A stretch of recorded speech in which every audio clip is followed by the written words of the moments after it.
Devant la presse nationale et internationale, Thierry Lézin-Mongala, ministre de la Communication, des médias et porte-parole du gouvernement congolais, a réaffirmé une fois de plus le soutien de la République du Congo à la candidature de Firmin Edouard Matoko à l'élection du directeur général de l'UNESCO.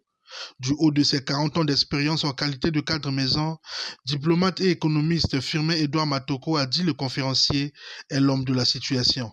Nous pensons que notre candidat dispose de l'expérience et de la maison, de l'expertise et des capacités de négociation qui vont permettre de maintenir à flot l'UNESCO dans ce moment de tempête.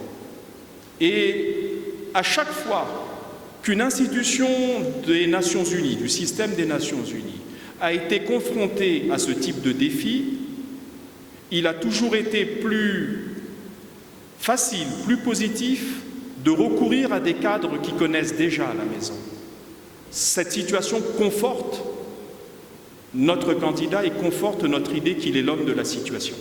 Thierry Lézin-Mongala est revenu sur la confusion entretenue par les adversaires du Congo, notamment sur le label de l'Union africaine. De même, a-t-il signifié qu'au-delà de la polémique sur le choix de la France, elle a le droit d'avoir une opposition. La France a le droit de voter pour un candidat de son choix. La France a le droit de ne pas choisir le candidat du Congo. Mais la France, c'est une voix. Et il reste 56 voix. Puisque nous avons la nôtre, nous voterons pour nous-mêmes, et donc il reste 56 États à convaincre. Il n'y a pas de résolution des chefs d'État et de gouvernement de l'Union africaine. Et je mets au défi qui que ce soit de nous en apporter la preuve contraire.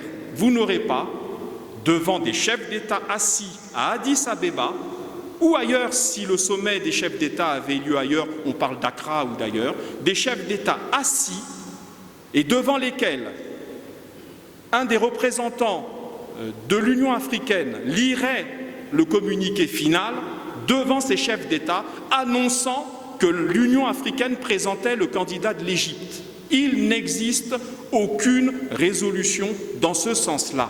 Pour votre gouvernement, l'élection du nouveau directeur général de l'UNESCO, l'Organisation des Nations Unies pour l'éducation, la science et la culture créée en 1945, se tiendra le 6 novembre 2025 à Samarkand, en Ouzbékistan. Le Congolais Firmin Edouard Matoko a donc pour challenger l'Égyptien Khaled El Enani.